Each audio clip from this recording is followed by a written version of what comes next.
반갑습니다. 오늘은 누가복음 18장 1절로부터 말씀을 보도록 하겠습니다.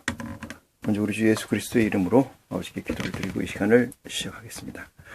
고마우신 아버지 하나님, 내가 어디에 처해든 간에 어떤 상황에 있든 간에 아버지의 말씀을 놓지 않고 아버지의 미션을 늘 생각함으로 말미암아 장성한 믿음의 분량이 될 수 있도록 아버지 이 시간을 통해서 축복하여 주시옵소서. 이 시간 머리 숙인 심령들 아버지의 깊은 것을 알고자 머릿속에 싸우니 아버지 하나님, 저들이 구하는 것이 무엇인지 아버지는 능히 아는 줄 저희가 고백하오니 아버지 이 고백을 들어주시고 저들의 욕구를 채워주시옵소서. 이 시간이 아버지 하나님, 가치 중에 가치요, 보석 중에 보석이요, 보화 중에 보화로 충만한 시간이 될 수 있도록 말씀을 증거하고 듣는 자가 하나가 돼서 아버지의 영광이 나타날 수 있도록 아버지 하나님, 이 시간을 정결케 하여 주시옵소서. 말씀을 듣고 전할 때 아버지의 영광이 충만히 나타날 수 있는 시간이 될 수 있도록 이 시간 허락하여 주심을 저희가 믿사오며 우리 주 예수 그리스도의 이름으로 이 기도를 드립니다. 아멘. 네.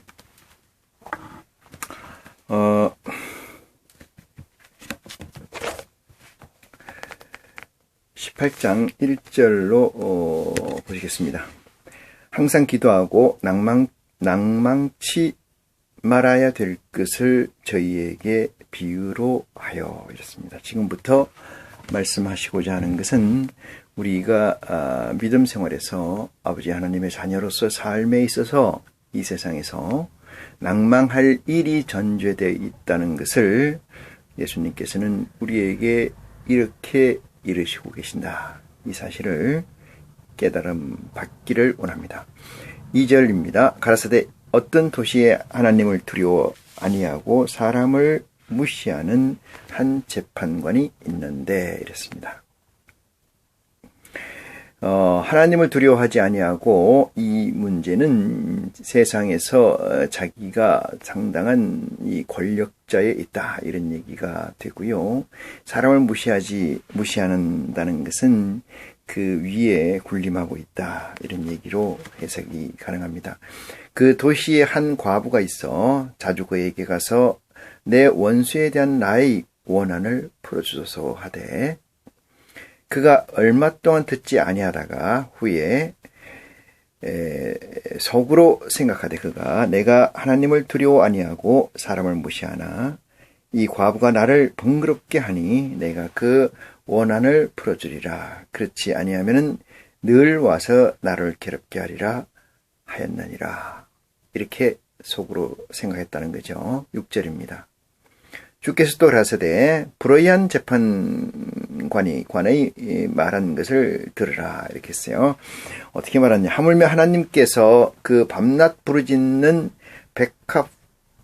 택한 자들의 원한을 풀어주지 아니하시겠느냐? 저희에게 오래 참으시겠느냐? 내가 너희에게 이르노니 속히 그 원한을 풀어주시리라. 그러나 인자가 올 때에 세상에서 믿음을 보겠느냐 하시니라 이랬어요. 불의한 재판관의 말을 들으라. 이 얘기는 지금 예가 끝난 거죠. 어떻게 끝났느냐면은 이 과부가 나를 번거롭게 하니 이랬어요. 번거롭게 하니 내가 그 원한을 풀어주리라 이랬어요. 그 원을 풀어주리라. 이 원이 뭐예요? 그 과부가 민원을 가지고 왔는데 그 민원을 이 권력자에게 가져와서 얘기를 할 때 들어주지 아니하였다는 거죠. 그런데 계속 괴롭게 하는지라 이 귀찮다는 거죠. 또 와서 그럴 거고 자기의 온전한 삶은 자기 삶에서 온전한 삶의 가치를 훼손당하는 것이 싫어서 이 과부의 원을 들어주기로 작정했다는 사실을 예수님은 인용을 했습니다. 그러면서 6절에 불의한 재판관이 말한 것을 들으라. 불의한 재판관이 말한 것은 나를 번거롭게 하니 이렇게 얘기했어요. 나를 번거롭게 하니 내가 그 원한을 풀어주리라 이랬어요. 원한을 풀어주리라. 그렇지 않으면 나를 와서 괴롭게 한다. 지금 이 하시고자 하는 하나님의 말씀에 관해서 18장 1절에서 항상 기도하고 낭망치 말아야 될 것을 저희에게 비유로 하여라는 전제가 되어 있어요. 그러니까 우리는 이 과부가 이 세상 사회에서도 과부가 이 지성을 다하고 전심을 다해서 감동을 일으켰다 이렇게 되는 거죠. 이 감동이라는 것은 어떤 힘을 전달하는 데 있어서 졌다 느낌이잖아요. 느낌. 전에는 이 과부가 와서 얘기할 때 이 재판관이 어떤 느낌도 갖지 않았다 이런 얘기가 돼요. 어떤 느낌도 갖지 않았는데 어느 날 이 계속해서 이 쌓여 있는 이 핀이 파도가 이 재판관의 마음을 넘어뜨린 거죠. 그래서 귀찮아 죽겠네. 내가 저희의 손을 들어주겠다. 이렇게 얘기를 한다는 거죠. 우리는 이 세상을 살면서 아버지께 기도를 하는 것을 멈추어서는 안 됩니다. 그 답이 있건 없건 간에 그것을 멈추어서는 안 된다. 이것이 이 우주의 공리이죠, 공리. 익점 공리다. 이 우주의 공리다. 그래서 지성을 다하면 하늘이 감동받는다. 이 얘기하고 모든 생각은 네 안에 있다. 답은 네 안에 있다. 뭐 이런 얘기. 한 가지를 계속하면은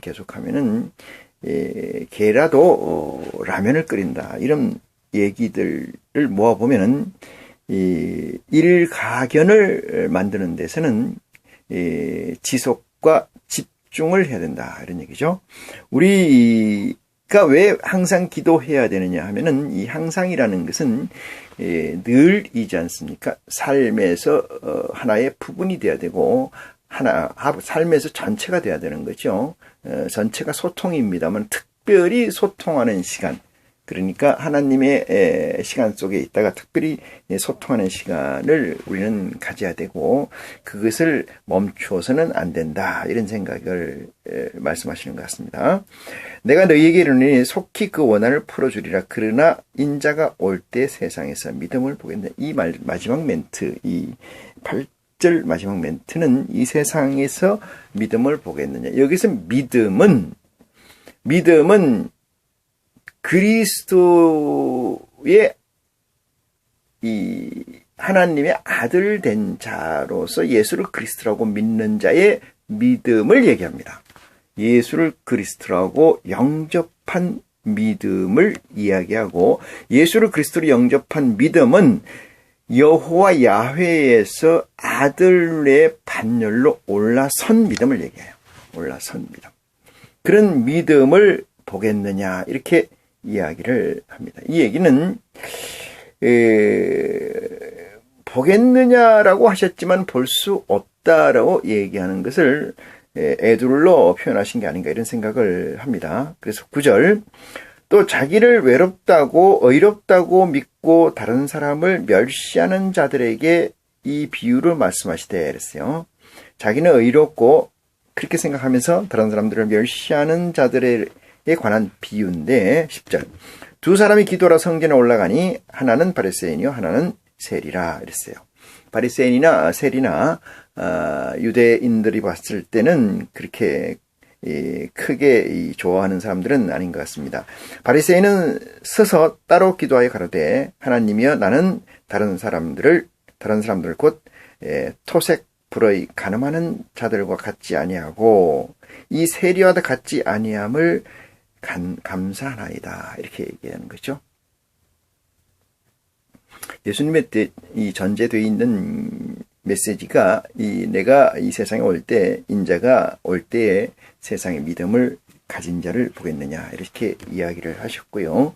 한 세리가 말이죠. 한 세리가 바리새인이 기도를 하기를 나는 토색하는 사람과 불의한 사람 간음하는 자들과 같지 아니하고 이 세리와도 같지 않은 이 현실에 대해서 감사하나이다. 이렇게 기도한다는 거죠. 12절입니다. 나는 이 해에, 1회에 2번씩 금식하고, 이 1회에 일주일에 2번씩 금식하고, 또 소득의 11조를 드리나이다 하고 했어요. 지금 이 말씀은 12절까지의 이 바리새인의 행위는 율법에 견주어봐서, 모세의 법에 견주어봐서 손색이 없는 자이죠. 완벽한 자입니다. 완벽한 자. 13절입니다. 세리는 멀리 서서 감히 눈을 들어 하늘을 우러러 보지도 못하고 다만 가슴을 치며 가로되 하나님이여 불쌍히 여기옵소서 나는 죄인이로소이다 하였느니라. 이 세리와 바리새인의 차이는 자기는 하나님에 속한 자로 기도를 했고요. 세리는 하나님에 속하지 못한 죄인의 상태를 고백하는 기도였습니다. 14절입니다. 내가 너희에게 이르노니, 이제 예수님이 하시고자 하는 메시지입니다. 이 세상이 저보다 의롭다 하심을 받고 집에 내려가느니라. 그래서 이 사람이 저보다 의롭다 하심을 받고 집에 내려가느니라. 무릇 자기를 높이는 자는 낮아지고 자기를 낮추는 자는 높아지니라 하시니라. 이랬어요. 내가 너희에게 이르노니 이 사람이 저보다 의롭다 하심을 받고, 이랬어요. 내가 너희에게 이르노니 이 사람이 저보다 의롭다 하심을 받고 집에 내려가느니라, 이랬어요. 무릇 자기를 높이는 자는 낮아지고 자기를 낮추는 자는 높아지니라 하시니라. 이건 무슨 얘기냐면은, 율법에 보면은, 모세의 율법에 보면은, 토색하는 사람과 같이 하지 아니하고, 그다음에 불의한 사람과 같이 하지 아니하고, 가늠한 사람들과 같이 하지 아니하는 이 세리는 10의 1조, 세금도 완벽하게 하나님에 바쳤으므로 그의 퍼펙트한 사람이다. 이런 얘기죠. 그런데 단지 이 사람은 뭘 잘못했냐 하면은, 이 예수님 말씀에 근거해서 보면은 자기를 나타냈다는 거죠. 자기를 나타냈다. 어떻게 나타냈느냐? 자기는 합당한 사람으로 나타냈다. 근데 두 번째 세리는 어떻게 얘기했냐면, 멀리 서서 감히 눈을 들어 하늘을 우러러 보지도 못하고 다만 가슴을 치며 가로되 하나님이여 불쌍히 여기소서 나는 죄인이소이다 라고 했다는 거예요. 그러면 이 두 번째 한 세리는 어떤 복을 예수님의 말씀에 의하면 받아졌을까? 세리가 이 바리새인보다 월등히 높은 기준의 가치를 획득했다. 이렇게 말씀을 하시는 거죠. 자기를 높이는 자는 낮아지고 자기를 낮추는 자는 높아지느니라. 이건 뭐예요? 하나님의 법에서는 이 뜻입니다. 예수 그리스도의 법에서는 그 뜻이에요. 그러면은 율법을 행한 바리새인이 한 그 삶에서의 행위는, 믿음의 행위는 의미가 없다는 얘기로 전제되죠. 우리가 이 세상에서 교회에서 평가를 할 때 11조를 얼마나 잘 내고 있는지, 교회 출석은 얼마나 잘 하고 있는지, 그 다음에 이 10계명에 의한 삶은 얼마나 잘 살고 있는지, 이런 것들이 전수 그 사람의 잣대가 되겠습니다만은, 대단히 외람되게도 교회에서 교인으로서, 다시 말해서 그리스도인으로서 규정되어 있는 규정을 하나도 안 지키는 세리와 완벽에 가까울 정도로 지키는 이 바리새인이 차라리 세리가 월등히 낫다라고 예수님께서 말씀하시는 것은 무엇을 얘기하냐면, 율법과 선지자의 강령이 세례 요한 때 맞췄다는 사실을 증거하고 있어요. 세례 요한 때까지라고 하는 말씀의 확증을 증거하고 있다. 그렇지 않습니까? 이것을 가지고 행위에 있지 않고 마음에 있는 어떤 이런 괴상한 얘기를 한다면은, 말장난을 한다면 이건 엄청난 또 죄를 짓는 거죠. 자기가 한 일을 드러내지 않는다는 것이 이 겸손이고, 겸손이 믿음의 본이다. 이렇게 또 얘기할 수도 있어요. 바리새인은 그것을 다 지켰지만은 그것을 드러냄으로 인해서 자기의 교만을 드러냈기 때문에 하나님께서 차라리 그렇게 지키지 않았지만은 드러내지 않은 세리가 훨씬 더 인정을 받았다. 이렇게 설명할 수가 있어요. 그것 또한 궤변입니다. 그것 또한 궤변. 여기서 얘기하는 맥락은 지금 모세로부터 받은 율법의 실행 단계를 지키느냐 안 지키느냐는 의미가 없다는, 에둘러서 표현한 거지만은 그런 얘기는 없다는, 그런 건 의미가 없다는. 그러면 그것이 의미가 없다면 이 오늘날 우리가 얘기하는 그리스도교의 실태는 어떻게 되는 것입니까? 이것은 무지막지하게 부서지는 거죠. 원래는 이게 2000년 전에 다 부서져야 될 수도 있었던 사건인데, 진리의 성령을 통해서 이 사실을 지켜보면은 얼마나 허황되고 그 가증한 것들의 실체가 그리스도와 하나님의 이름을 쓰고 이 세상에서 왕노릇하고 있느냐에 대해서 우리는 직시해야 될 필요가 있다. 이렇게 말씀을 드릴 수가 있습니다. 15절입니다. 사람들이 예수의 만져주심을 바라고 자기 어린 아기를 데리고 오매 제자들이 보고 꾸짖거늘 이랬어요. 이 어른들이 아니면 능력 있는 자들이 아니면 사회적으로 추앙받는 사람들에게 칭찬을 듣는 것은 예로부터 인류의 역사로 보면은, 우리 때도 그렇습니다만 보면은 대단히 좋은 일이다 이렇게 해서, 상스러운 일이다 이렇게 얘기해서 그런 일을 하죠. 그래서 예수님께서 길을 갈 때 많은 사람들이 자기 아이를 들고 와서 복빌을 받기를 원하게서 왔는데, 사람들이 많이 몰리는 걸 보고 또는 그 사람들이 오는 걸 보고 제자들이 꾸짖거늘 예수께서 그 어린아이를 불러 가까이 하시고 이러시되 이랬어요. 어린아이들이 내게 오는 것을 용납하고 금지하지 말라 이렇게 얘기합니다. 어린아이들이 내게 오는 것을 용납하고 금지하지 말라. 이 말씀을 보면은 이 어린아이가 어디에 나오냐면 오병이어의 기적에서 어린아이와 여자를 제외하고 4,000명, 5,000명이 배불리 먹었느니라 이렇게 얘기를 하신 부분이 있습니다. 또한 어린아이는 어디에 있습니까? 어린아이와 아이벤자는 화 있다. 언제? 마지막 때에 이런 얘기죠.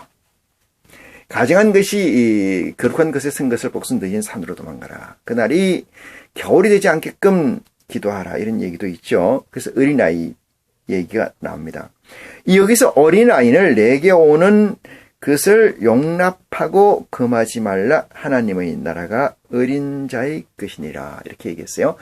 어린 자의 것이니라. 조금 전에 제가 말씀드렸던 오병이의 사건에서 보면은 여자와 어린아이는 먹지 않고 배부른 적도 없었습니다. 이들의 나라의 것이다 이렇게 얘기했어요. 어디가? 천국이, 하나님의 나라가, 이런 얘기예요. 그러면은 여기에서 어린아이, 오병이에서 어린아이의 규정과 여기에서 어린아이의 규정의 불일치성을 볼 수가 있어요. 그러면 지금까지 우리가 해석되고 해석인 것으로 인지하고 있던 그런 내용들이 다른 것이었구나, 잘못된 것이 있구나 하는 것을 알 수가 있습니다.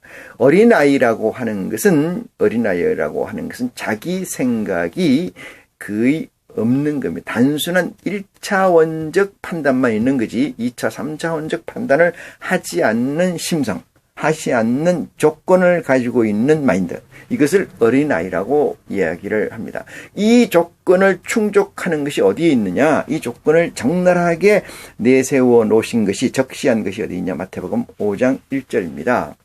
심령이 가난한 자, 어린아이들은 심령이 대단히 가난해요. 심령이 가난한 자 복이 있나니 천국이 저희 것이요 이렇게 얘기했거든요. 애통해하는 자, 온유한 자, 의에 줄이고 목마른 자, 긍휼히 여기는 자, 애통해하는 자, 마음이 청결한 자, 이 모든 것들은 어린아이의 속성에 그대로 있습니다. 어린아이의 속성에 그대로 있습니다. 이 생물학적 어린아이를 얘기하는 게 아니고 어린아이가 가지고 있는 속성을 얘기하는 거예요. 어린아이를 가지고 있는 속성.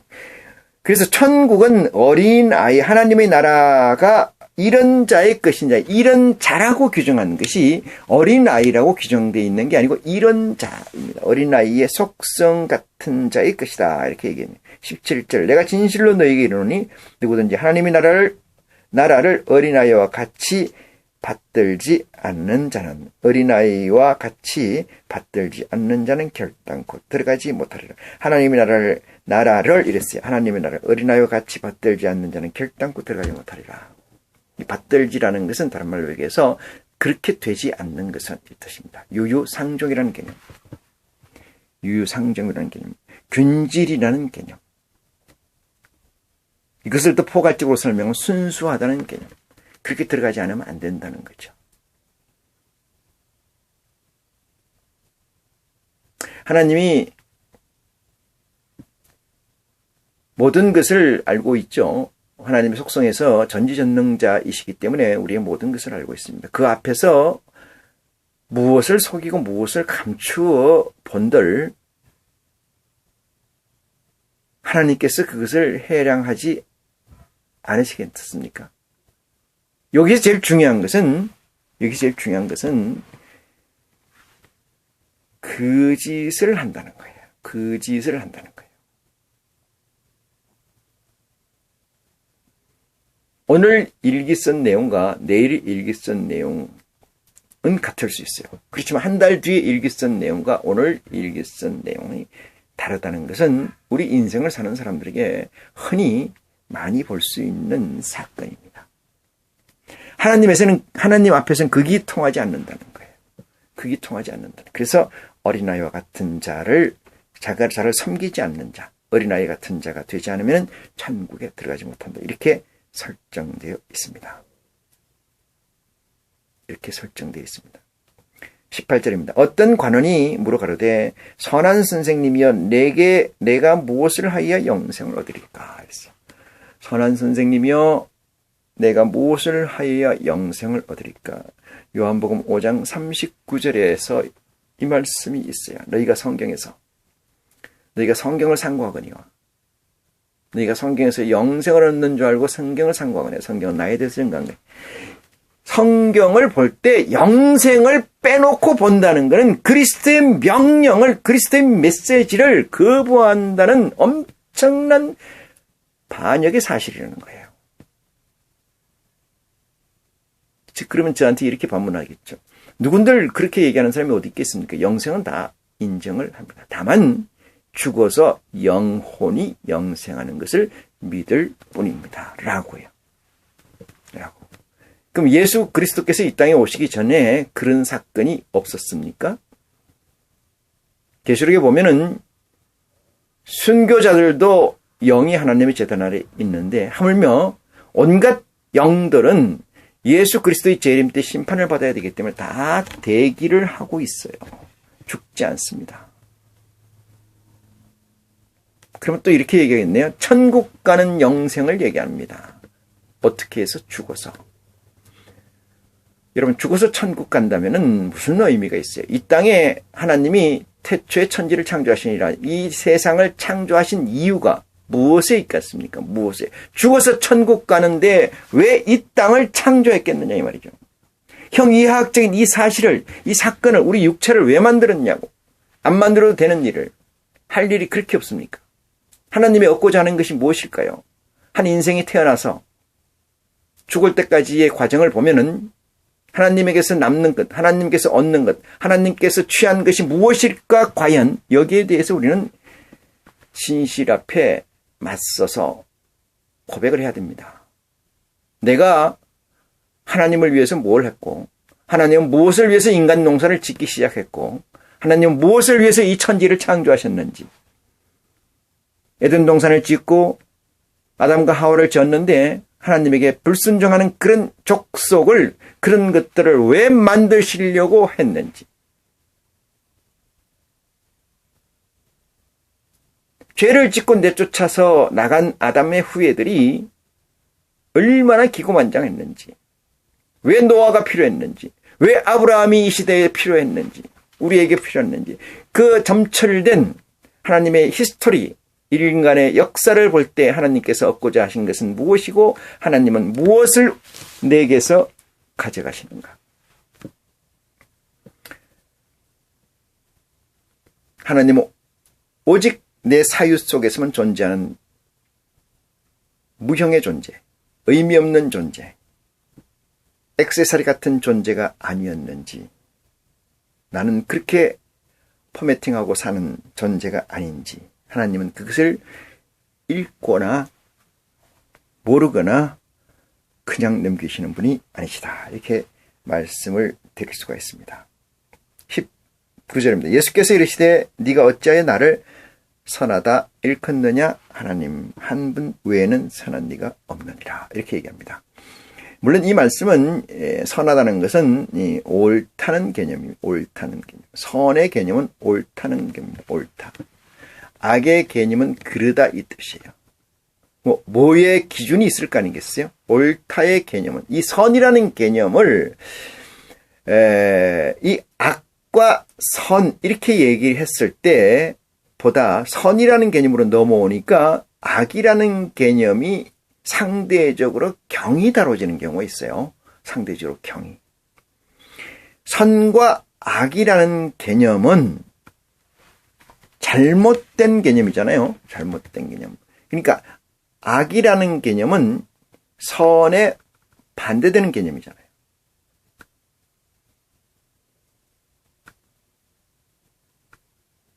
선하다는 것은 옳다는 거잖아요.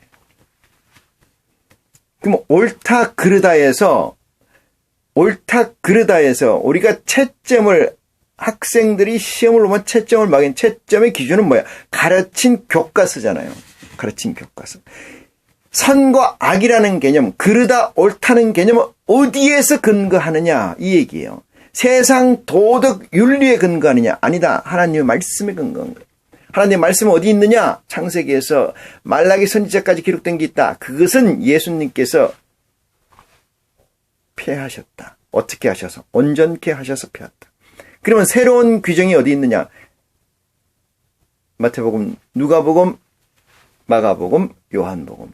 이것이 그리스도와 우리가, 하나님과 우리가 작정하고 약정된 기준이다. 여기에 견주어서, 여기에 비교해서, 여기를 메인으로 해서 옳고 그름을 판단하는 지혜가 예수를 그리스도라고 믿는 자들에게는 늘 있어야 되고 그것이 삶이 되어야 된다는 사건을 놓쳐서는 안 된다는 확정을 드립니다.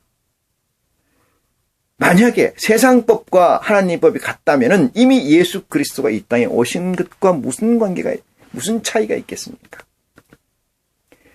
교회에서 말하는 선과 교회에서 말하는 옳음과 세상에서 말하는 옳음이, 세상에서 말하는 선이, 악이 차이가 없다면 하나님은 더 이상 우리에게 무엇을 구할 수 있겠냐고. 반대로 우리가 하나님에게 무엇을 구할 수 있겠냐고. 내가 적당히 벌어서 적당히 조금 내고 내 삶에서 5% 정도만 기여해도 아니죠. 목사한테 잘만 보여도, 목사한테 돈만 줘도, 물질의 가치 보석만 줘도 목사는 나를 위대한 사람으로 볼 건데 무슨 의미가 있겠어요? 범사에 잘 되는 것은, 하나님과 그리스도를 믿고 범사에 잘 되는 것은 영혼이 잘됨 같이라는 전제가 있다는 것을 놓쳐서는 안 돼요. 영혼이 잘 되는 게 문제고 영혼이 잘 되는 것이 먼저고 후에 육신적 행위가 잘 된다. 그럼 영혼이 잘 되는데 육신이 이 세상의 부를 누릴 수 있게끔 될까? 영혼이 잘 된다는 전제를 했다면은 이 세상에서, 이 세상의 가치, 이 세상에서 보석의 가치, 이 세상에서 잘 된다는, 잘 산다는 가치에 부합을 할까요? 같이 맞아질까요? 전혀 아닙니다. 전혀 아닙니다. 18장 1절에 얘기했지만 항상 기도하고 낙심치 말아야 될 것을 이렇게 얘기해요. 예수를 그리스도를 믿고 사는 삶에서는 너무나 인생사에서 보면은 고단한 삶이에요. 고단한 삶. 인생사에서 보면은 지저분한 삶이고, 인생사에서 보면은 안타까운 삶이고, 인생사에서 보면은 아주 멍청한 삶이고, 인생사에서 보면 아주 어린아이 같은 삶이라는 사실을 전제하는 것이 예수를 그리스도로 믿고 사는 삶의 자세입니다. 삶의 팩트입니다.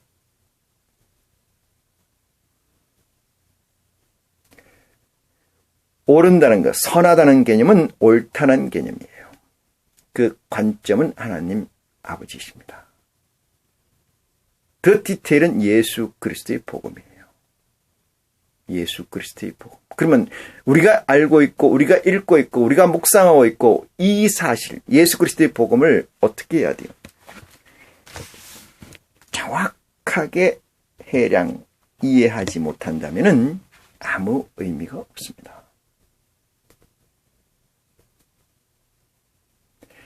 거듭나지 않는다면은 예수 그리스도의 복음을 통해서 예수 그리스도를 만나서 하나님에게 불림을 받게 되면은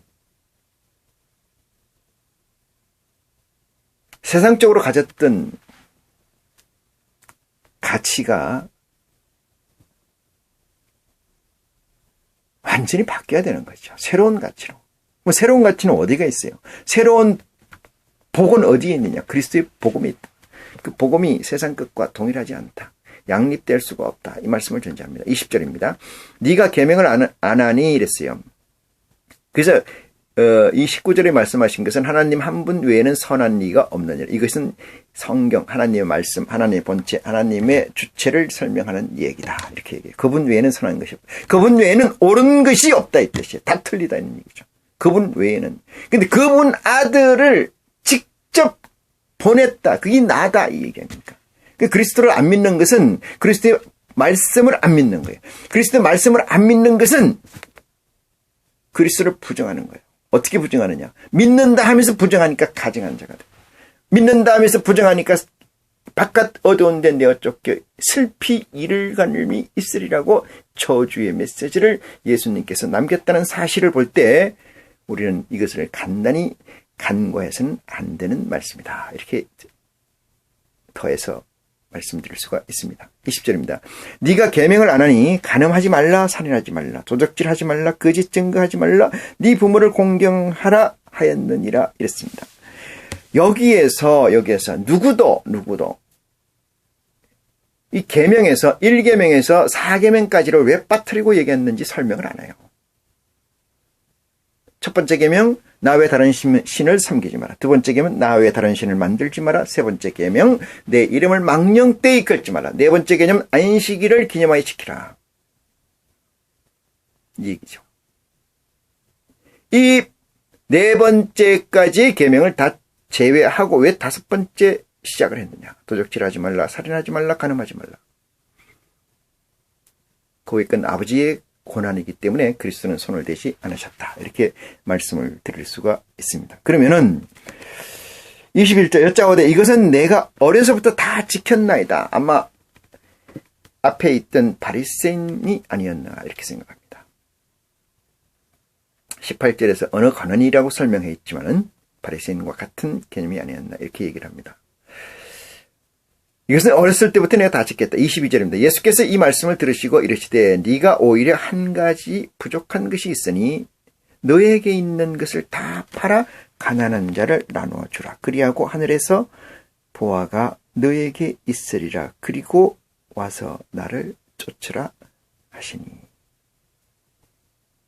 이렇게 얘기했어요. 이것은 지금 무엇을 얘기하는 건지 포괄적 이해를 하지 못하면은 말씀을 전체를 놓치게 되는 거죠. 예수님께서 이 말씀을 하시는 것은 21절에 근거하는 거죠. 21절은 그리스도가 오시기 전까지의 하나님의 법이었습니다. 하나님의 법. 어디까지? 그리스도가 이 땅에 오시기 전까지. 여러분이 만약에 예수는 2000년 전에 지금 왔습니다만, 이 세상에 왔습니다만, 여러분이 지금 이 말씀을 듣고 예수를 그리스도로 확정하는 순간이 2000년 전에 온 그리스도가 아니고 살아계신 그리스도를 여러분의 마음으로 영접한다는 사실을 믿으시기 바랍니다. 2000년 전에 그리스도가 오신 건 아무 관계가 없습니다. 여러분이 그것을 여러분 것으로 하지 않는 한 그렇습니다. 그래서 이것들을 내가 어려서부터 다 지켰나이다 이렇게 얘기해요.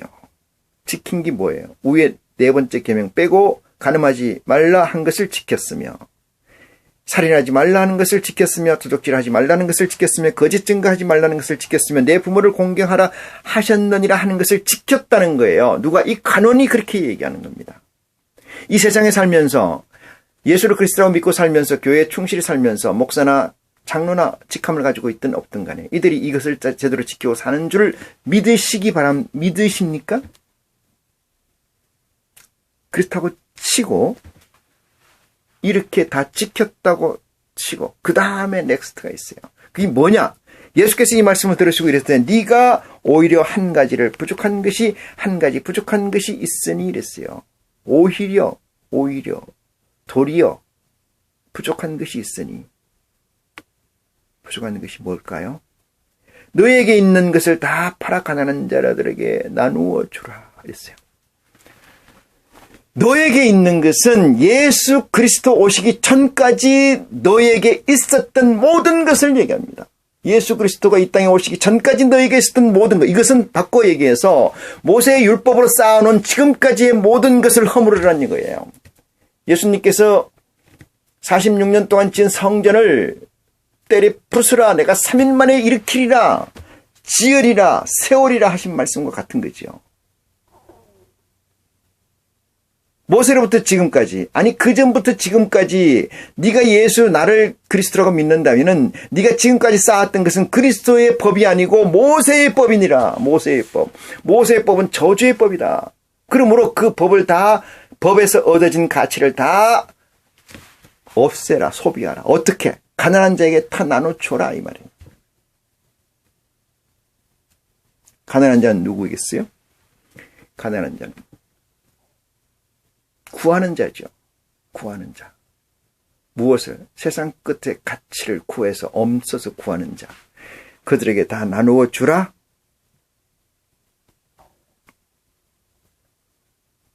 그리하면 하늘에서 보화가 너에게 있으리라. 이렇게 합니다. 자, 지금 새로운 보화의 설정입니다. 네가 가지고 있는 모세의 율법 아래서 쌓아놓은 모든 것을 다 팔아서 다 버려라 이 말. 다 버려라. 누구에게 주라는 의미가 없어요. 누구에게 주라는 것은. 그것이 방점이 있는 게 아닙니다. 이 메시지는. 다 나눠 주라.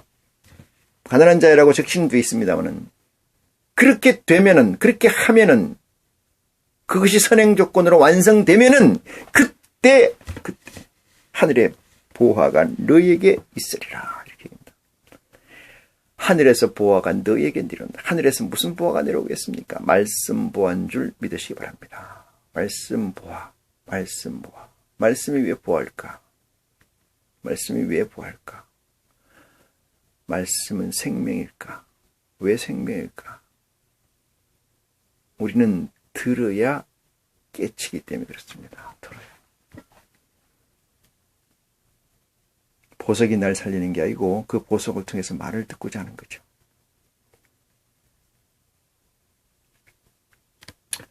23절입니다. 그 사람이 큰 부자인 고로 이 말씀을 듣고 심히 근심하더라. 이렇게 얘기합니다. 그러면은 나는 부자가 아니니까 이 관원처럼 할 일이 없겠네. 그게 아닙니다. 내가 지금까지 내가 지질이 가난하고 지금 못 살고 내가 이 세상에서 부를 엄청 찾고 있는 중에 예수를 그리스도로 만났다고 한다면은 그 사람 내가 가지고 있던 내가 구하려고 했던 방향성에서 완전히 돌아와야 된다. 그것이 회개하는 사실입니다. 회개하는 사건입니다. 그것이 여러분에게 있어야 될 줄 믿습니다. 그것이 없다는 것은 이 가난과 똑같은 입장이 된다. 이런 얘기죠. 나는 그렇게 싫어. 세상의 관점, 세상의 보석, 세상의 가치가 좋아. 이거 부분만 떼서 하나님께 주시면 드리면 되는 거고 교회 참석만 하면 되는 거고 목사 눈에 잘 보이면 되는 거고 그것이 신앙생활이지 무슨 관계가 있어? 아닙니다. 지금까지 쫓던 방향, 모세의 율법 아래서 쫓던 모든 가치를 버리라는 거죠. 그럼 하나님을 믿든 하나님을 믿지 않든 간에 이 세상에 존재하는 모든 것은 모세의 율법에 기초하고 있다는 사실을 견주어 볼 때 누구든 간에 그리스도를 믿는다는 것은 그리스도를 인정한다는 것은 지금까지 살아왔던 방향성의 가치, 보석의 가치, 삶의 가치의 전환이 필요하다. 그런 사건이 없이는 예수 그리스도를 만날 수가 없다. 그런 사건이 없이는 하나님께서 보화를 구할 수가 없다. 이 말씀입니다. 그런데 그리고도 지금도 말이죠. 지금도 세상의 보화를, 세상의 물질을 그리스도를 통해서 하나님을 통해서 얻고자 한다면은 예수님의 말씀에 의하면 가당치 않는 말씀이다. 가당치 않은 일이다. 고로 예수 그리스도 하나님을 통해서 세상의 물질을 채우고자 하는 자들은 그리스도에서 끊어진 자라는 것을 확정할 수가 있습니다. 24절입니다. 예수께서 저를 보고 가라사대 재물이 있는 자는 하나님의 나라에 들어가기가 어떻게 어려운지 약대가 바늘길을 들어가는 것이 부자가 하나님의 나라에 들어가는 것보다 쉬우니라 하신대. 이랬습니다. 부자라는 것은 심령이 가난하지 않다는 자입니다. 부자는 심령이 가난하지 않습니다. 부자는 땅 위로나 땅 아래로나 엄청난 신을 만드는 자입니다. 부자는 하나님의 이름을 망령되이 일컫는 자들입니다. 망령되이 일컫는다는 건 미쳤다는 거죠. 아무 때나 갖다 붙인다는 거예요. 누구를? 여호와 하나님, 야훼 하나님, 아버지 하나님, 아들이 됐다가 종이 됐다가 백성이 됐다가 구원이란 이름으로 뭉뚱그려서 있는 그 마귀 집단, 하나님 나라에 들어가는 것은 어렵다. 26절입니다. 듣는 자들이 가로되 이랬어요. 그런즉 누가 구원을 얻을 수 있나이까 이랬어요. 아주 중요한 질문입니다만은 당신 말대로 그렇다면은 누가 구원을 얻겠느냐 이렇게 얘기해요. 누가 구원을 얻겠냐? 왜 그러냐면은 지금까지 살아온 가치가 지금까지 걸어온 방향이 인류의 방향이 아니 모세를 믿고 바리새인이나 율법사들의 방향 걸어가는 방향이 팩트가 잘못됐다 아니다라는 그잖아요. 그러면 새로운 방향이 어디에 있느냐 이거야.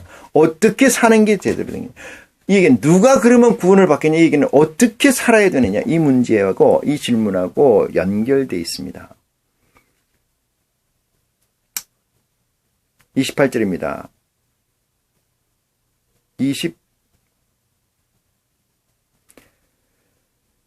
27절이요. 무릇 사람의 할 수 없는 것을 하나님은 하실 수 있느냐. 여기 비밀이 다 숨겨져 있어요. 사람이 할 수 없는 것은 하나님은 다 하시느니라. 이 얘기에 그리스도 아버지, 우리 아버지의 기획, 공식이 함축되어 있다. 이것이 공리, 공준이 여기 다 있다. 이 말이죠. 그것이 뭐냐?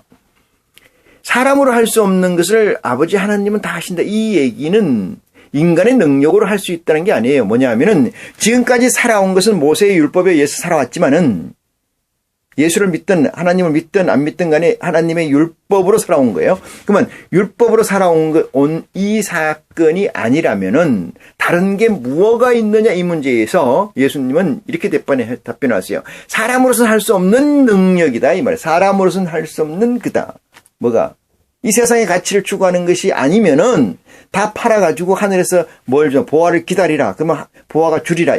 내려오리라 그러잖아요. 그 보화를 주는 것은 사람의 능력으로 하는 것이 아니다. 그것은 어디다? 아버지의 말씀과 아버지의 능력으로 하는 거다. 이 말이잖아요. 이것은 뭐냐 하면은 예수 그리스도가 이 땅에 와서 복음의 씨를 3년 동안 뿌리고 그 복음의 씨가 싹이 나서 틔워져서 장성하게 돼서 하나님의 의를 이루려고 하려면은 예수님께서 말씀하신 진리의 성령이 이 땅에 와야 됩니다. 그렇지 않으면은 그 성령이 임하지 않으면 이 말씀이 무슨 뜻인지 모르고 예수 그리스도의 복음이 무슨 뜻인지 모르죠. 세상 보화, 다시 말해 세상의 가치로 그대로 전형되고 전용돼서 쓰고 있는 거죠. 새로운 가치, 새로운 패러다임, 새로운 세상은 새로운 차원은 진리의 성령의 구하심이 있어야 된다. 진리의 성령의 구하심이 있다면은 있게 하려면은 우리는 두드리고 찾고 구하는 사역이 18장 1절에서 얘기하는 것처럼 항상 기도하고 낭망하지 않는 삶, 낭망하지 않는 기도와 낭망하지 않는 찾음과 두드림과 구하는 것이 우리의 삶이 되어야 된다 이런 얘기죠. 그러면 뭐가 있느냐? 진리의 성령의 도우심을 우리 아버지 하나님께서 허락하신다. 누구야? 진리의 성령의 하나님의 도우심이 허락이 되면은 그리스도의 복음이 살아서 내게 보화가 되는 줄 믿으시기 바랍니다. 예수를 그리스도로 시인하십니까? 아멘 했다고 해서 되는 일이 아니라는 것을 하늘의 장성한 아들로서의 포지셔닝을 가지시기 바랍니다. 28절입니다. 베드로가 여짜오되 보소서 이랬어요. 보소서 우리가 우리의 것을 다 버리고 주를 쫓았나이다. 이렇게 이야기를 합니다. 우리의 것이라는 건 생업이죠. 생업. 그리스도를 예수를 만나기 전에 있었던 모든 삶의 가치를 다 버린 거지요. 고기잡이에 고기 잡는 법을 버린 거고 모든 일을 버리고 당신을 쫓았는데 우리는 그러면 어떠한 상태에 놓이게 되고 우리는 무엇을 받게 되느냐? 우리는 천국을 가느냐? 이 말 아닙니까? 29절을 이르시되 내가 진실로 진실로 너희에게 이르노니 내가 진실로 너희에게 이르노니 하나님의 나라를 위하여 집이나 아내나 형제나 부모나 자녀를 버린 자는 이랬어요. 하나님의 나라를 위해서 하나님의 메시지를 하나님의 사역을 위해서 하나님의 일을 위해서 집이나 전토나 아내나 형제나 부모나 자녀를 버린 자는 금세에 있어 이랬어요. 금세에 있어 여러 배를 받고 이랬어요. 여러 배를 뭘 받느냐? 보석을 보화를 받는다는 거죠. 내세에 영생을 받지 못할 자가 없느니라 이렇게 얘기합니다. 이게 엄청나게 무서운 일입니다. 무서운 일. 예수님께서 직접 합법을 쓰지 않으셨는데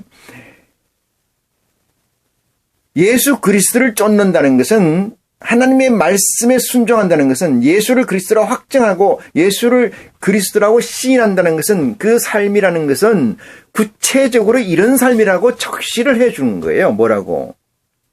하나님의 나라를 위하여 이랬어요. 하나님의 나라를 위하여 네가 하나님의 나라 가고 싶어? 네가 영생하고 싶어? 하나님으로부터 복을 받고 싶어? 이러면은 이 뜻이야. 네가 나를 그리스도로 믿는다. 맞지? 그럼 내 말을 들어. 내 말을 지금 하는데 무슨 말이냐? 집이나 이랬어요. 집이나 아내나 형제나 부모나 자녀를 버린 자는 이랬어요. 버린 자는 버린다는 것이니까 내가 가지고 있는 걸 놓는다는 의미예요. 놓는다는 거. 버린다는 건 내가 의지로 버리는 거잖아요. 의지로 버리는 일이 아닙니다. 의지는 없어요. 의지는 위에 전제되어 있는 하나님의 나라를 위하는 일이 있으면은 버리라는 게 아니고 있다면은 이것은 놔버린다는 거예요. 떨어진다는 거예요. 자동으로 떨어집니다. 어떤 사람은 이 말씀에 의해서 나는 형제 자매를 꺼내야 되겠구나. 부모를 나는 상종을 하지 않아야 되겠구나. 이게 아니고 너에게 하나님의 능력이 임하면은 여기서 하나님의 능력은 그리스도를 믿게 된다면은 너에게 태초가 허락된다면은 너의 삶이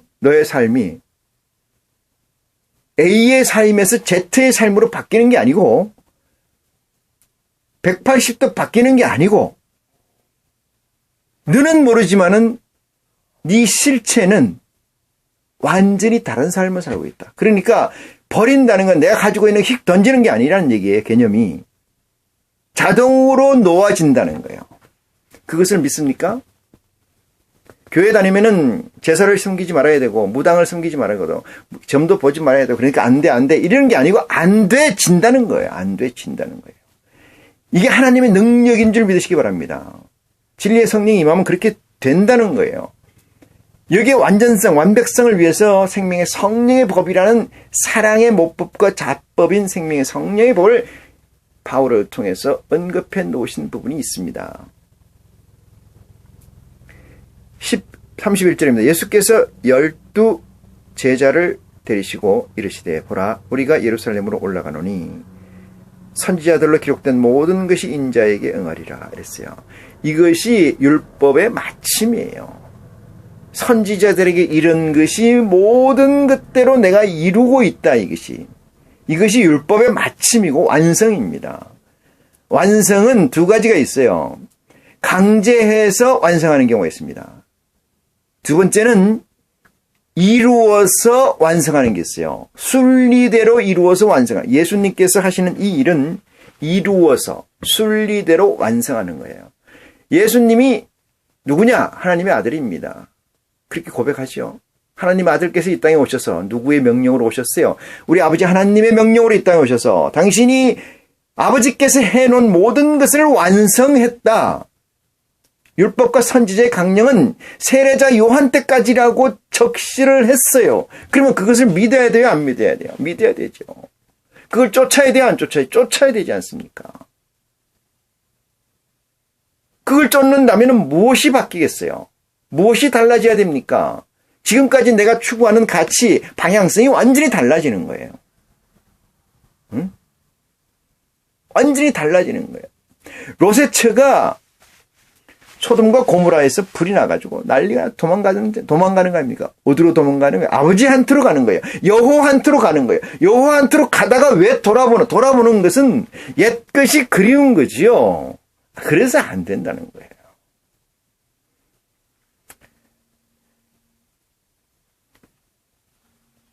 자,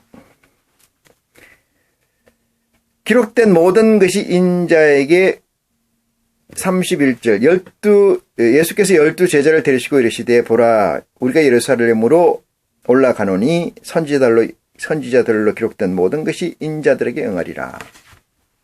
인자들에게 응하리라.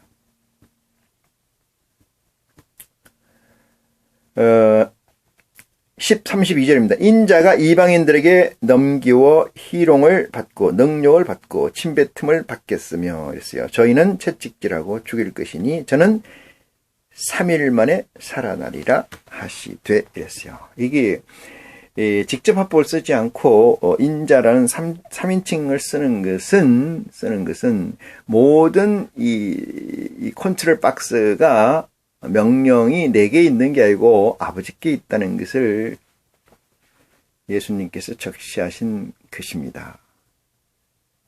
적시하신 것. 이것을 우리는 서번트라고 얘기를 하는데, 자 34절 봅니다. 제자들이 이것을 하나도 깨닫지 못하였으니 그 말씀이 감추었으므로 저희가 그 이르신 바를 알지 못하였더라 했습니다. 알지 못하는 게 순리죠. 왜? 진리의 성령이 오지 않았기 때문에. 하늘에 있는 영들도 진리의 성령과 같이 더불어서 깨우침 받는 거기 때문에 모르는 겁니다. 다시 말씀드리면 참 영은 대단히 단순해요. 단순하다는 것은 여러분, 단순하다는 것은 강하다는 겁니다. 강하다는 것은 온전하다는 것과 통합니다.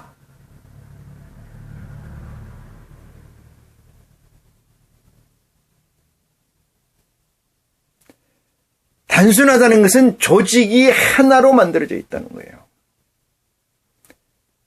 성분이 하나로. 완전히 하나로. 균질성이라고 그랬죠.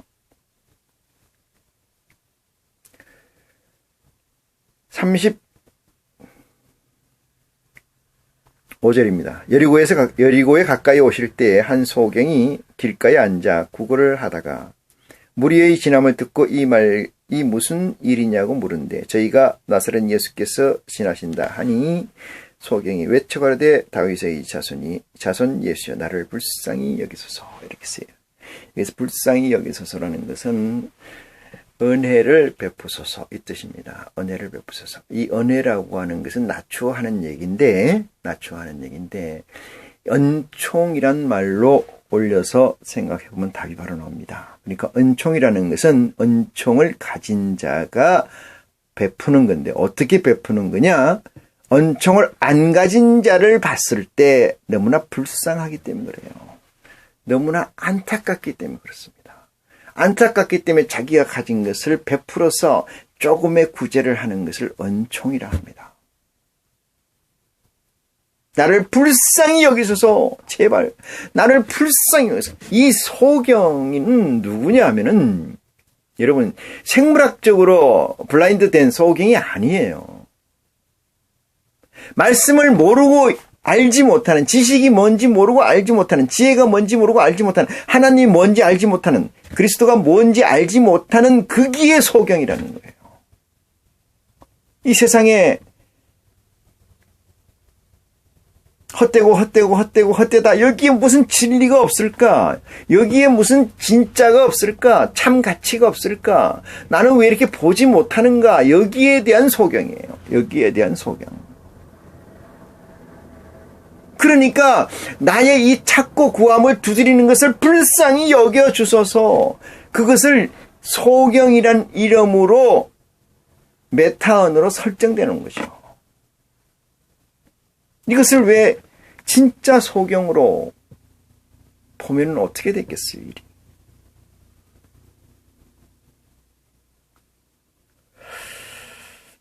불쌍히 여기소서 하는지라 예수께서 머물러 서서 명하여 데려오라 하시더니 제가 가까이 오매 물어가라사대 했어요.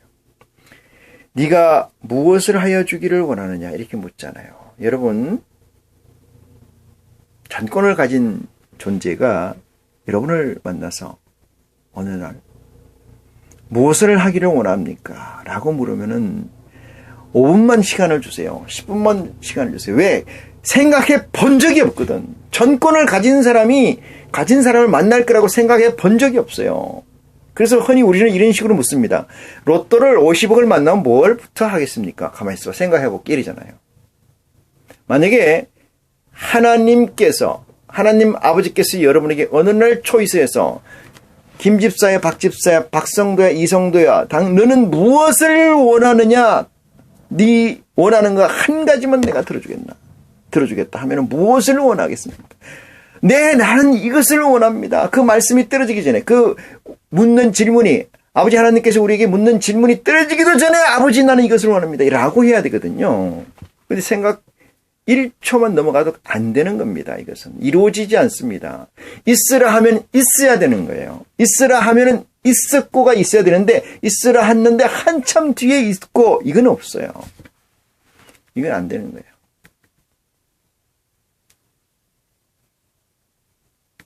남 보기엔 누추하더라도 맨날 목마를 것을 생각해서 바가지를 들고 다니는 사람처럼 그래라도 해야 되는 거죠. 그래라도 안 되면은 써가지라도 댕겨야 되는 거죠. 이 소경은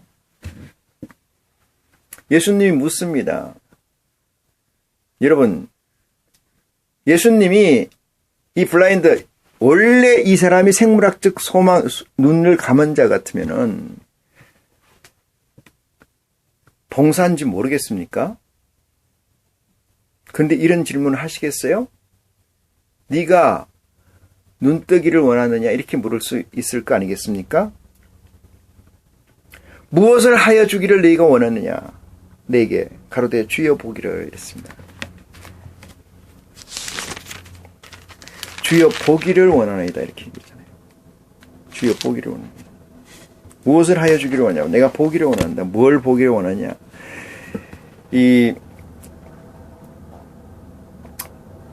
예수 그리스도의 손자국, 못자국, 예수의 그 창자국을 보고 믿는 사람이 있죠. 예수님께서는 안 보고 믿는 자가 복이 있다. 이렇게 얘기를 합니다. 여기서 본다는 것은 이 사람이 소경이 아니라는 사실을 얘기를 했죠. 뭘 보기를 원하냐? 희망, 소망, 가치, 이 세상에서 없는 새로운 것을 보기를 원한다는 이야기입니다. 왜? 예수 그리스도는 어떤 능력을 가지고 있는가에 대해서 지금까지 점철되어 있던 혈루병자, 벙어리, 소경, 기머거리, 안전뱅이, 손마른 자, 간질병, 열병, 문둥병 이런 것들이 어떤 거냐 하면은 병신들, 육체적 병신들을 만나서 해결해 주는 게 예수 그리스도가 아니라는 사실을 명심하시기 바랍니다. 그것이 여러분의 지혜입니다. 이런 이유 때문에 이런 병명으로 해서 그리스도를 만나지 못하고 아버지를 아버지라 부르지 못하고 예수 그리스도의 명령을 시행하지 못하고 입으로는 믿으나 몸으로 행하지 못하는 이 어리석음, 언챙이, 바보, 절름발이, 여기에서 나는